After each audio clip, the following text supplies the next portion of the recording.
word forehead, he went into the etymology or the etios of the word forehead.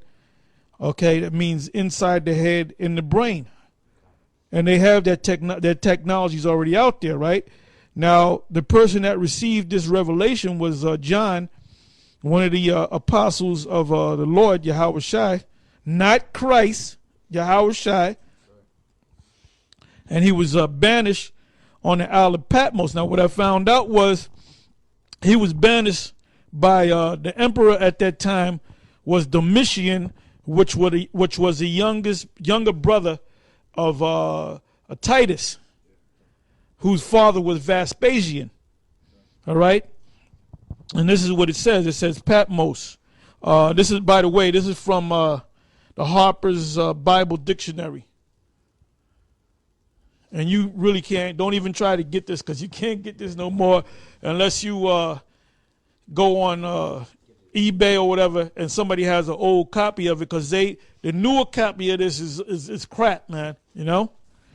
But it says Patmos, right? It says one of the Hesperides Islands, if I'm saying that correct, it's spelled Sporades.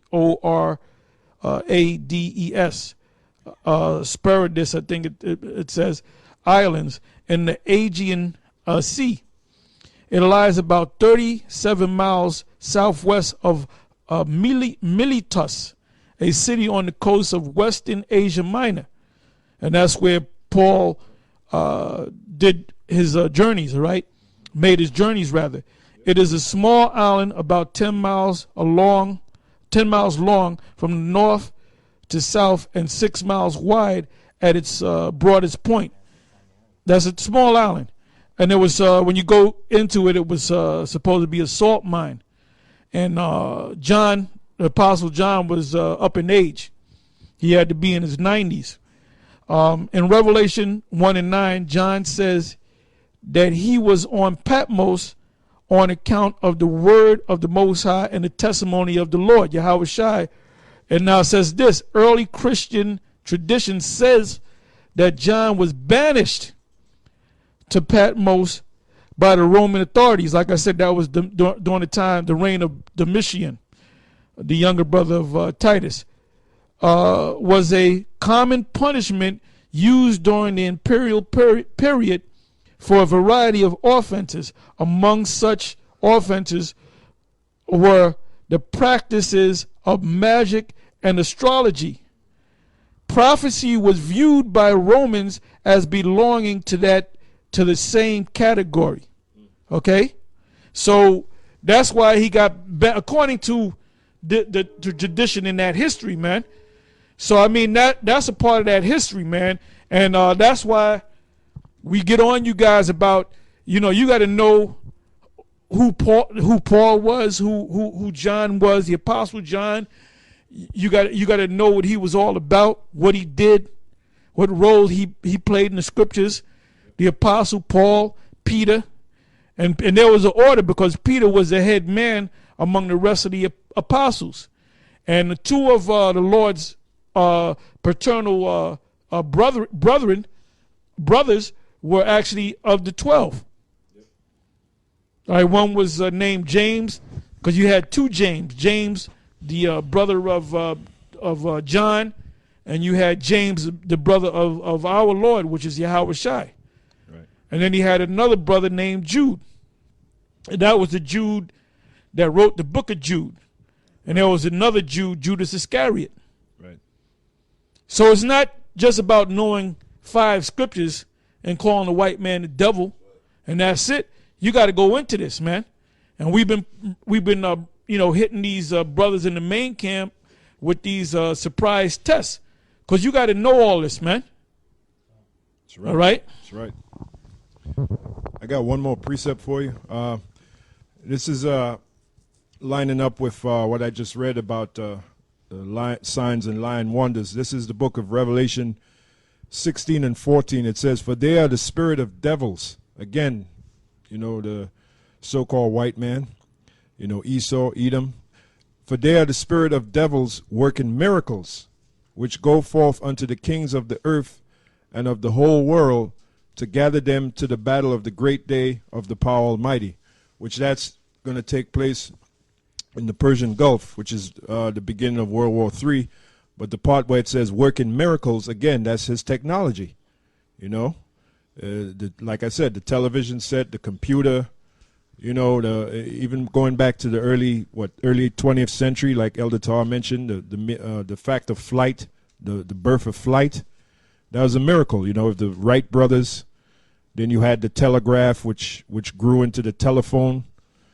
So, you know, as you can see how relevant the Bible is, and you got these Egyptology fools talking about trying to debunk the Bible, man.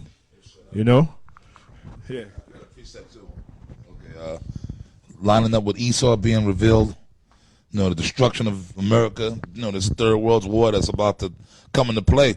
Isaiah 47:1, brothers is talking about Esau being revealed, about his name, mainly us, through the spirit of Yahweh Shai, bringing out their name. Esau tries to get away from that name, being called Edomites, because they know that in the scriptures Esau is going to get judged, man. It's in the Bible dictionary. Yeah, it's in the Bible dictionary. The race that the wrath of God is projected upon. You know what I mean? So they know. That's right. And so they know that if we say that we're the Edomites, that means that we're going to get it, man. So this is Isaiah 47:1. Come down and sit in the dust, O virgin daughter of Babylon. Sit on the ground. There is no throne. And we know that Babylon, that's talking about here in America, the so-called white man's rulership here in America, primarily. I mean, all you Edomites around in the other countries, all of them are going to go down, but that's going to take place after America's destroyed with those missiles, when the elect, or the 144, are delivered out of here by way of those ships and taken into the wilderness and all that. That's when the army of Israel, starting with the elect, is going to come together and go around rounding up these other nations and putting them. That's going to be the fun part. But that's America right here and now. You got that monkey up there in the White House with the economy is just steadily plummeting every day. And his job, realistically, is not to try to save America anyway. It's all a farce, man. The economy's going down. This place is falling apart, man. Yeah, America's done. If you believe otherwise, then you're a fucking idiot, man. Yep, I'm going to read on. O daughter of the Chaldeans, for thou shalt no more be called tender and delicate. That's happening even now. America's all, the so-called moral fiber of America is totally taken apart, man. At one point, like in the 40s. They never had no moral fiber. Yeah, they never had it. You know? Yeah. You're absolutely right. A bunch of fucking faggots from day one. Gun. It was a wall. It was a smoking facade. It was a facade. Yeah. You know what? Elder Tahar is right. You devils were, man, if it is you the devil that the Bible speaks of, you done did all kind of. Because they said they were Bible believing. If you were really a Bible believing people, and you were stuck deep into the scriptures, you would come to the agreement that, look, I done searched them scriptures now. Yeah. And I thought these niggas were no good. I thought they were Canaanites and all that junk.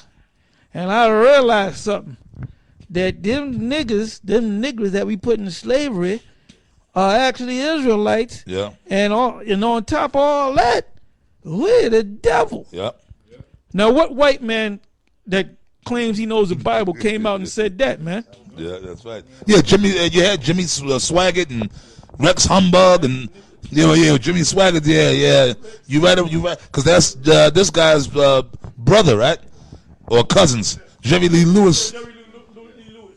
They're brothers or cousins? They're cousins. That's Jimmy Swaggart's in the movie. What's that movie that they made? Great Balls of Fire with Dennis Quaid. Right. He was in the beginning and even in the movie, man. Yeah, he was in the movie. Because when they went to the church, they snuck around. The two white boys snuck around. They went to the black church, and them jakes are dancing and singing and shit. And Jerry Lee Lewis was digging it, right? Yeah. But this guy, Jimmy Swaggart, said, "We got to get out of here. That's the devil's music." Yeah. That's right. Yeah. So Jerry Lee Lewis, which we know y'all gonna have a problem with that. Nah, they saying that damn cracker. Jerry Lee Lewis is a jake. He was a jake. Nigga, he can play better than you. Yeah. All right, can you play a piano? Can you dance like him? That dude used to kick the damn piano stool out from under his ass And he used to go ape shit on them keys, man. All right? Yeah. Yeah. We believe he's an Israelite, man. That's right. Yeah, man, you guys, man. But here you go. Looks like an Edomite. That looks like an Edomite. All right, and the second Isaiah. Could be wrong. Yeah, we could be, but and then Jimmy Swaggart, the way he used to preach, he preached like he preached like Reverend Price. Okay, he used to preach just like Reverend Price. Now, if you don't know who Reverend Price is, that's a little short, light-skinned nigga that favors George Jefferson.